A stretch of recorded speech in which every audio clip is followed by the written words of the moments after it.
नमस्कार, मैं रचना शर्मा चढ़ती कला टाइम टीवी देख रहे सभी दर्शकों का स्वागत करती हूं। आप देख रहे हैं हिंदी के समाचारों की शुरुआत से पहले एक नजर आज की मुख्य सुर्खियों पर।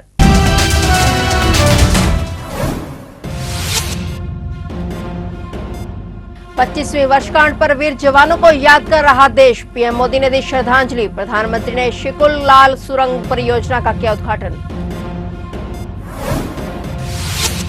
आतंक के सरपरस्तों से कहूंगा नापाक, कारगिल से पाक को पीएम मोदी की चेतावनी। पाकिस्तान ने दिखाया था अविश्वासी चेहरा।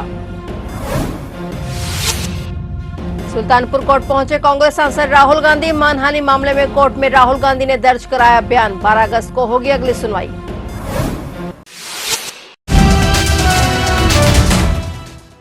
और अब समाचार विस्तार से।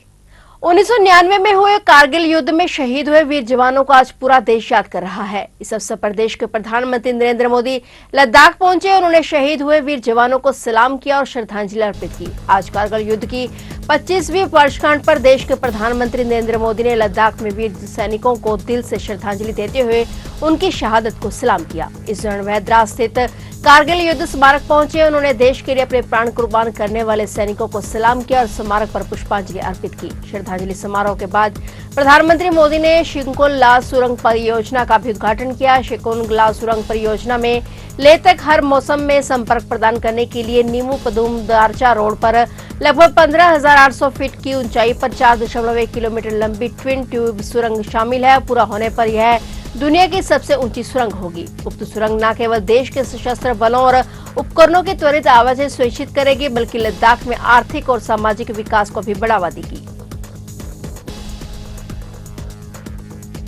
प्रधानमंत्री नरेंद्र मोदी ने कारगिल से पाकिस्तान को चेतावनी देते हुए कहा कि उनके नापाक मंसूबे कभी कामयाब नहीं होंगे। 1999 के युद्ध में पाकिस्तान पर भारत की जीत की याद में आज देश भर में कारगिल विजय दिवस मनाया जा रहा है। पीएम मोदी ने कहा कि कारगिल विजय दिवस हमें बताता है कि राष्ट्र के लिए दिए गए बलिदान अमर होते हैं। दिन, महीने, वर्ष गुजरते हैं, दशक गुजरते हैं और सदियां भी गुजर जाती हैं, मगर राष्ट्र की रक्षा के लिए अपनी जान की बाजी लगाने वाले लोगों के नाम अमिट रहते हैं। कारगिल में हमने केवल युद्ध नहीं जीता था, हमने सत्य, संयम और सामर्थ्य का भी अद्भुत परिचय दिया था। पाकिस्तान पर बरसते हुए पीएम मोदी ने कहा कि आप जानते हैं कि भारत उस समय शांति के लिए प्रयास कर रहा था। बदले में पाकिस्तान ने फिर एक बार अपना अविश्वासी चेहरा दिखाया, लेकिन सत्य के सामने असत्य और आतंक की हार हुई। पीएम ने कहा कि आतंक के सरपरस्तों के नापाक मंसूबे कभी कामयाब नहीं होंगे।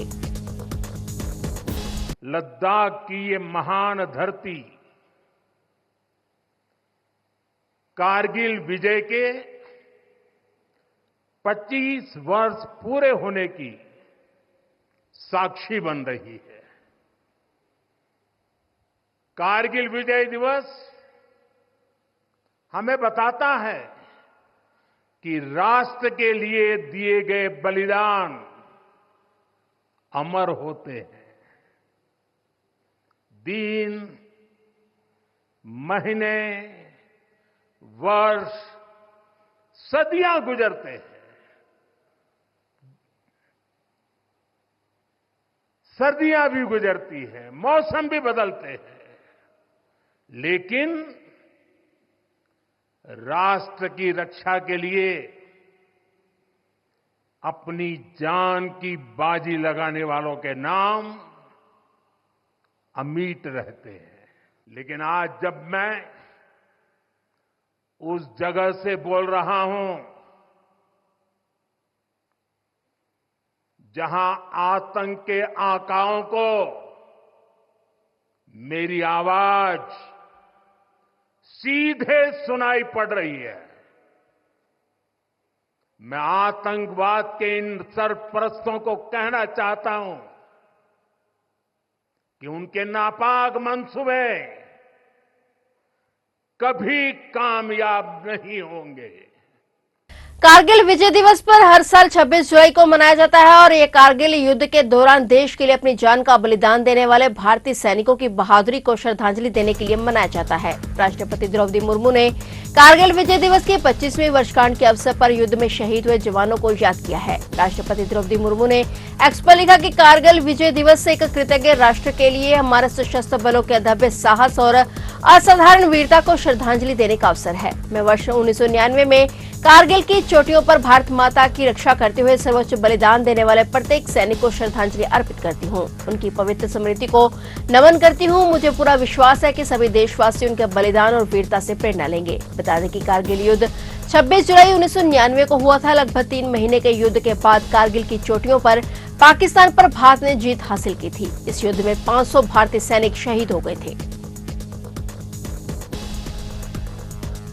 आज संसद की कार्रवाई शुरू होते ही जमकर हंगामा भी शुरू हो गया। कांग्रेस सांसद मनीष तिवारी ने आज लोकसभा में स्थगन प्रस्ताव नोटिस दिया और सीमा की स्थिति और चीन के साथ भारी व्यापार घाटे पर चर्चा की मांग की। कल राज्यसभा में कांग्रेस सदस्य रणदीप सिंह सुरजेवाला ने कृषि से जुड़ी नीतियों को लेकर सरकार पर कड़ा हमला किया। कल संसद के दोनों सदनों में केंद्रीय बजट 2024-25 पर चर्चा जारी रही, जिसमें लोकसभा को 2 बार स्थगित करना पड़ा क्योंकि विपक्षी सदस्यों ने ट्रेजरी बेंच से आने वाली टिप्पणियों को विरोध किया। और वहीं आज भी संसद के दोनों सदनों में केंद्रीय बजट 2024-25 पर चर्चा जारी रही।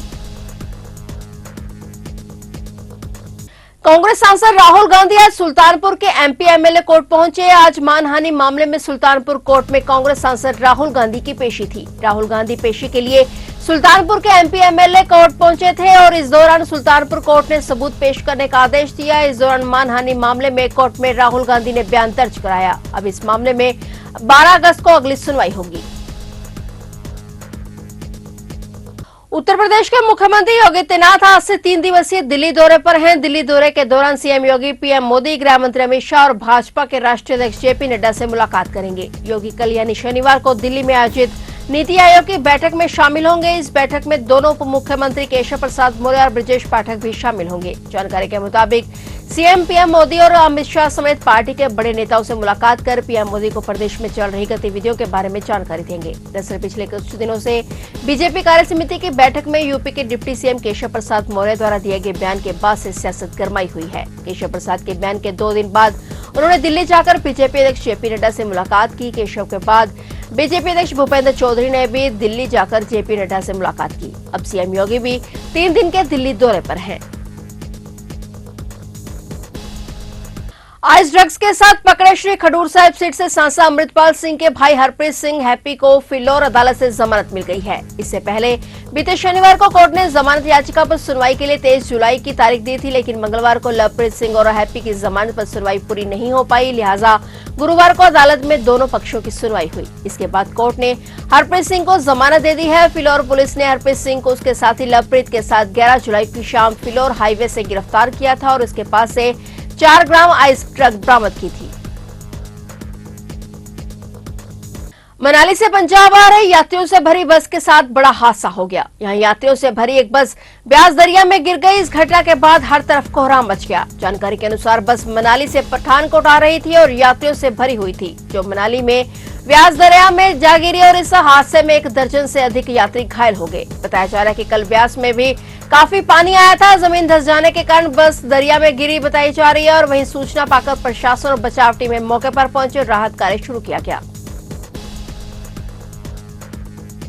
दिल्ली के मॉडल टाउन में एक 7 वर्षीय लड़की की उसके पिता ने कथित तौर पर गोली मारकर हत्या कर दी। पुलिस ने बताया कि आरोपी ने अपनी बेटी की हत्या करने के बाद बच्चे के शव को दिल्ली के एक शमशान घाट में दफना दिया। उन्होंने बताया कि आपराधिक रिकॉर्ड वाले आरोपी दीपक को गिरफ्तार कर लिया गया है। पूछताछ के दौरान आरोपी ने खुलासा किया कि जब वह पिस्तौल को कॉक कर रहा था तो गलती से गोली चल गई और गोली लड़की को लग गई। एक कुरियर कंपनी में काम करने वाले दीपक ने कहा कि उसने शव को छिपाया और शमशान घाट में दफना दिया। पुलिस के मुताबिक आरोपी ने अपनी पत्नी और मां को भी बताया कि लड़की की आकस्मिक मृत्यु हो गई है। उन्होंने बताया कि लड़की के सिर में गोली मारी गई थी। पुलिस को जब सूचना मिली तो उन्होंने शव को शमशान घाट से निकलवाकर पोस्टमार्टम के लिए अस्पताल भेज दिया है। आरोपी पर हत्या के प्रयास समेत 2 आपराधिक मामले दर्ज थे। पुलिस ने बताया कि वे अपने घर पर अवैध हथियार रखता हुआ पाया गया। पुलिस ने कहा कि भारतीय न्याय संहिता की धारा 103 हत्या और 25 हथियार अधिनियम के तहत मॉडल टाउन पुलिस स्टेशन में मामला दर्ज किया गया है और आगे की जांच जारी है।